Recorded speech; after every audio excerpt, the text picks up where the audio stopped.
I'm Shehbaz Jafar. I'm a PhD student at the Department of Computer Science at University of Toronto. This is a joint work with Dr. Kavya Mahtaviani and Professor Bianca Schroeder, also from the Department of Computer Science at University of Toronto. Recent trends in solid-state drives have shown increased SSD density, where more bits are being stored in each SSD cell.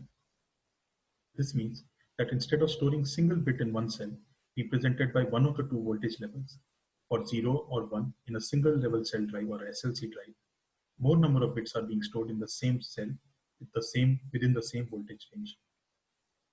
For example, 3 bits are being stored in one cell of a TLC drive, where each of the 8 combination of 3 bits are represented by 8 distinct voltage levels within the same cell.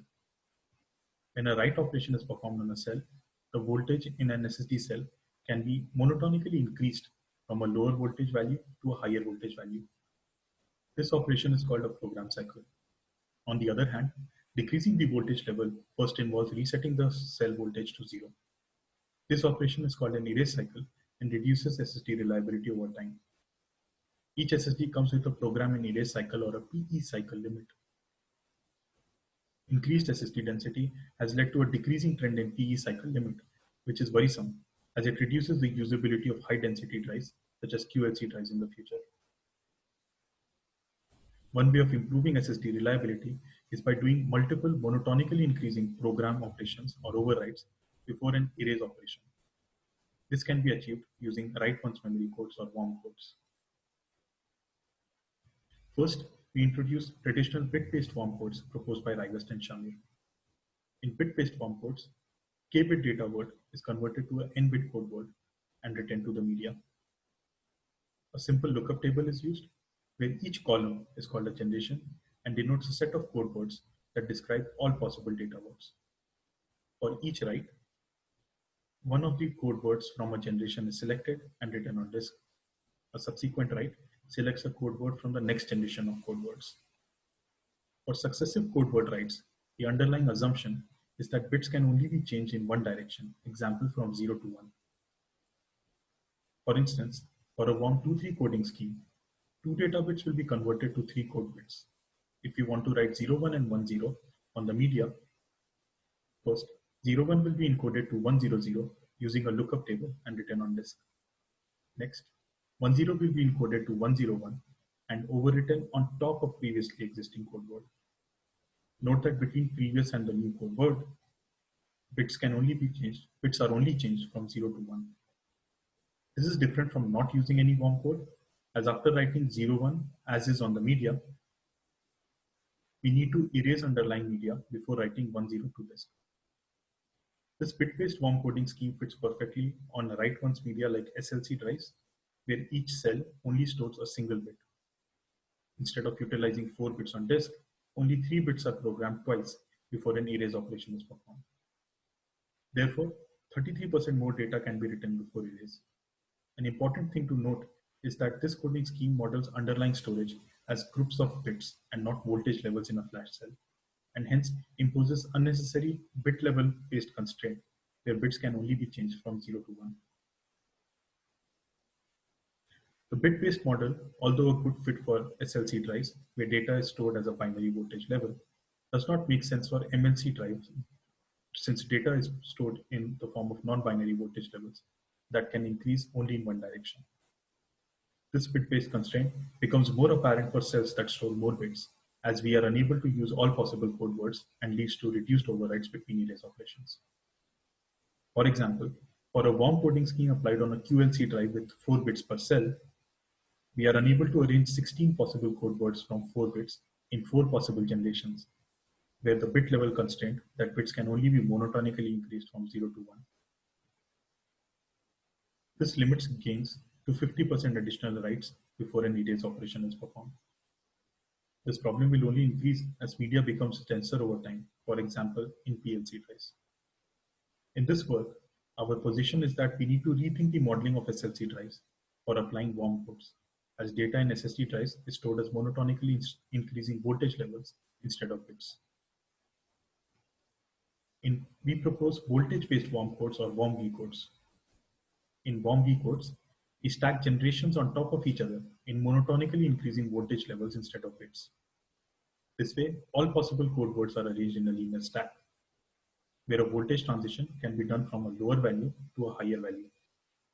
Let us take the example of a WOMV24 code, where 2 data bits are encoded into 4 code bits. With 4 bits, 16 code words are possible. The 16 code words can be grouped into 4 generations, each generation containing 4 code words corresponding to 4 data words.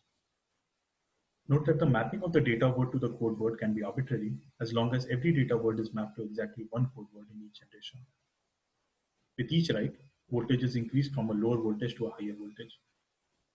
For example, for the 2 writes 01 and 10, first voltage is set to 0001 and subsequently it is set to 0110.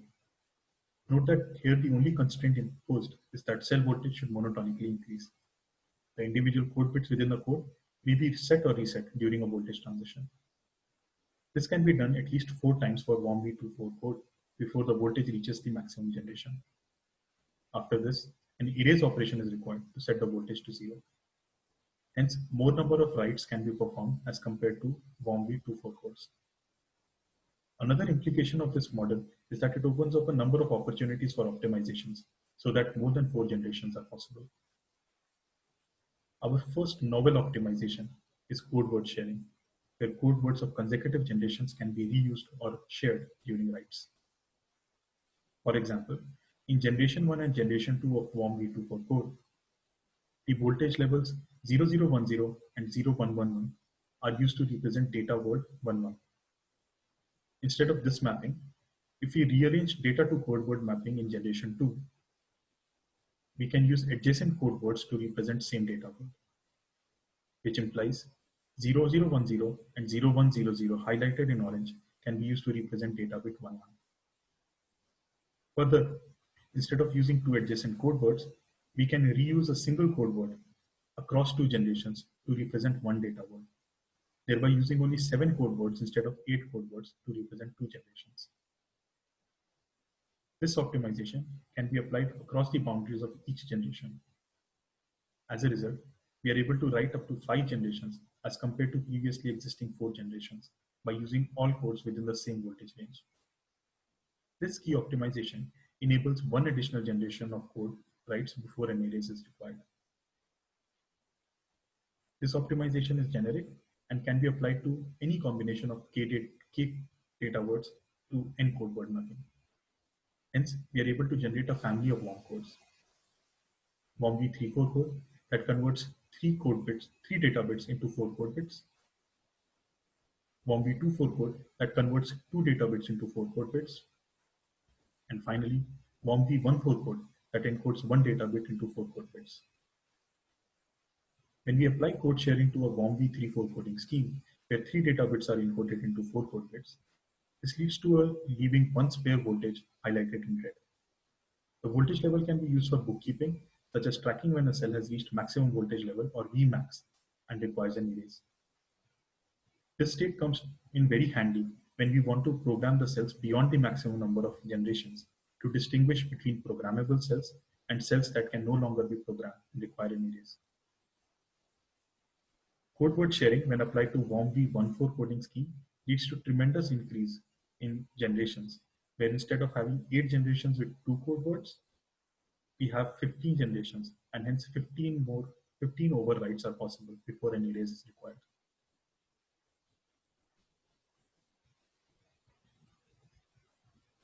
It is important to note that the family of codes provide us with 2 key trade-offs. With a reduced data word to code word ratio, as we move to the right, there is increase in storage overhead. For example, a WOM24 code requires 2x additional storage, and WOM14 code requires 4x additional storage. However, the gains achieved is overwhelming. In overwriting without erase can help achieve 5x and 15x times more overwrites from WOMV24 and WOMV14, and can therefore store 50 to 375% additional data before an erase operation is required.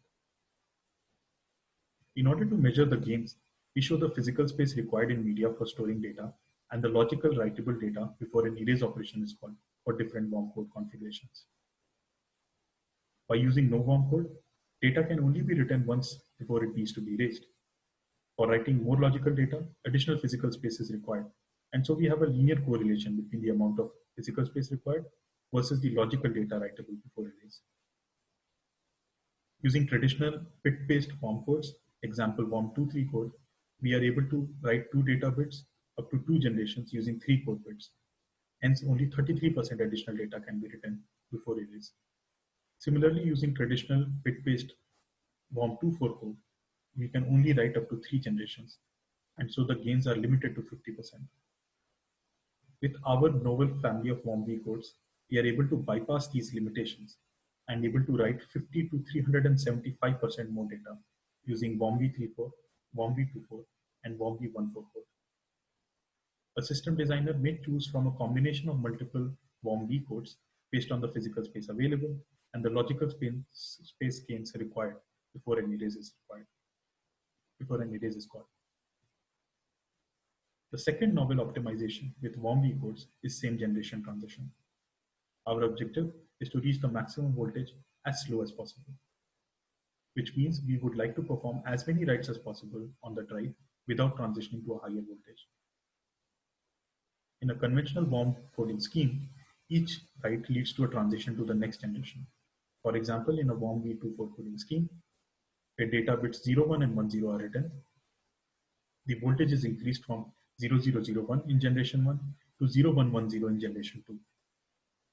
Instead of this transition, we can increase voltage level to 0010 within generation 1, which would still correspond to data word 10.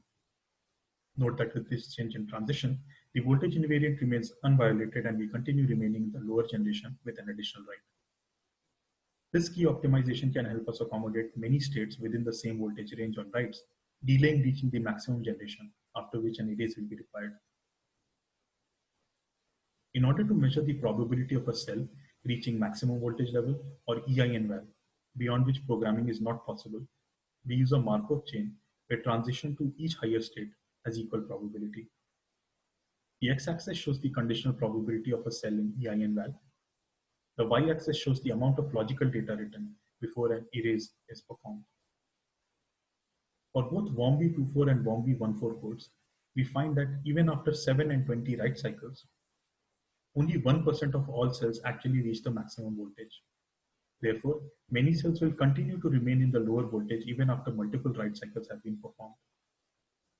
Hence, after using same generation transition optimization, we are able to write more data to each cell beyond the maximum number of theoretical generations possible. A system designer may use ECC already present in the drives to correct the data stored in EIN val cells that have reached EIN val. Here we can use the maximum voltage levels to indicate whether a cell is unprogrammable and hence no additional bookkeeping space is required. This can help us achieve up to 500% overrides before an erase is required. To conclude, we present a novel family of WORM codes for future generation SSTs. Our code is efficient and easy to implement and requires only simple table lookups. Our code is generic and can be implemented on any n-level cell. Finally, by leveraging already existing internal ECC support from drives and with a voltage level marked to indicate unprogrammable cells within the SST, we may be able to overwrite beyond maximum number of theoretical generations before performing an erase operation. Thank you for viewing our presentation. Please feel free to reach out to us with questions and collaboration opportunities.